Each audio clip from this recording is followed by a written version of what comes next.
भारत और पाकिस्तान के तनाव के बीच जिस तरीके से तुर्की ने अपना असली रंग दिखाया, उसे देखकर कोई हैरानी नहीं हुई, क्योंकि तुर्की इससे पहले भी भारत विरोधी बयान देता रहा है। पाकिस्तान और भारत को लेकर अक्सर पाकिस्तान को अपना भाई बताता रहा, लेकिन अब तुर्की की इस हरकत पर भारत में तगड़ा विरोध होना शुरू हो गया है। बॉयकॉट तुर्की तो पहले ही चल रहा था, जब सोशल मीडिया पर लोग तुर्की का हर मोर्चे पर विरोध कर रहे थे।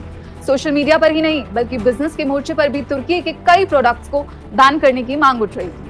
चाहे वो सेब कारोबारी हो, चाहे वो मार्बल कारोबारी हो या दूसरे कारोबारी, हर जगह तुर्की के खिलाफ तगड़े एक्शन लिए जा रहे थे। उधर भारत सरकार ने भी तुर्की के खिलाफ एक्शन लेते हुए सेलेबी एयरपोर्ट का सिक्योरिटी क्लियरेंस रद्द कर दिया था। उसके पीछे की बड़ी वजह ये थी कि सेंसिटिव एरियाज में दुश्मन देश के दोस्त का होना भारत के लिए खतरनाक हो सकता था। इसी के साथ बॉयकॉट तुर्की से भी बहुत नुकसान हुआ है, लेकिन इन पूरे डेवलपमेंट्स के बीच मुकेश अंबानी पर भी लोगों की नजर थी, क्योंकि पहलगाम आतंकी हमले में जो भी हुआ और पाकिस्तान के साथ जिस तरह के युद्ध जैसे हालात बने, उस पर मुकेश अंबानी ने भी बयान दिया था। प्रधानमंत्री मोदी के कार्यक्रम में मुकेश अंबानी ने साफ तौर पर कहा था कि भारत के साथ वो डटकर खड़े हुए हैं और पहलगाम में जो हुआ उससे वो बेहद आहत हैं।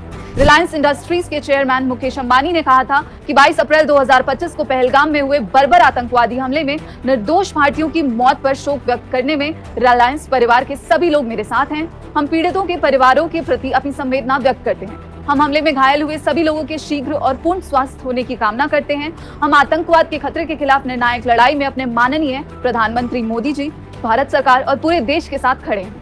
लेकिन इन सब बातों के बीच अब एक्शन की बारी थी। लिहाजा जैसे ही पता चला कि दुश्मन का दोस्त तुर्की है, तो मुकेश अंबानी ने भी तुर्की पर एक्शन लेना शुरू कर दिया। दरअसल मुकेश अंबानी के एक नहीं बल्कि कई ब्रांड्स हैं। उन्हीं ब्रांड्स में से एक है अजियो, और अजियो पर तुर्की के प्रोडक्ट्स की सेल हो रही थी। लेकिन बॉयकॉट तुर्की के तहत अब मुकेश अंबानी ने भी बड़ा फैसला लेते हुए तुर्की के सभी प्रोडक्ट्स को अजियो के प्लेटफॉर्म से पूरी तरह हटाने का फैसला लिया है।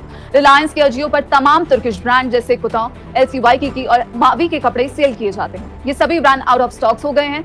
रिपोर्ट्स के मुताबिक रिलायंस ने तुर्की की एक टेक्सटाइल कंपनी के साथ पार्टनरशिप की थी, जो खत्म हो गई है। अजियो से भी सभी तुर्किश ब्रांड को हटा दिया गया है।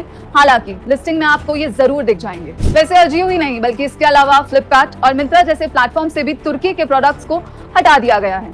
हालांकि ये पहला मौका नहीं है। इससे पहले भारत सरकार की ओर से प्रहलाद जोशी ने सख्त निर्देश दिए थे कि ई-कॉमर्स वेबसाइट से पाकिस्तान से जुड़े सामान हटाए जाएं, जैसे पाकिस्तानी झंडे।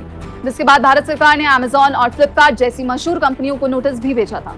कुल मिलाकर जिस तरह से तुर्की पाकिस्तान को अपना भाई बनाकर उसके साथ खड़ा है, अब भारत ने और भारत के लोगों ने, भारत के बिजनेसमैन ने यह ठान लिया है कि तुर्की को इस मोर्चे पर बुरी तरह हराना है। ऐसी ही वीडियोस के लिए बने रहिए।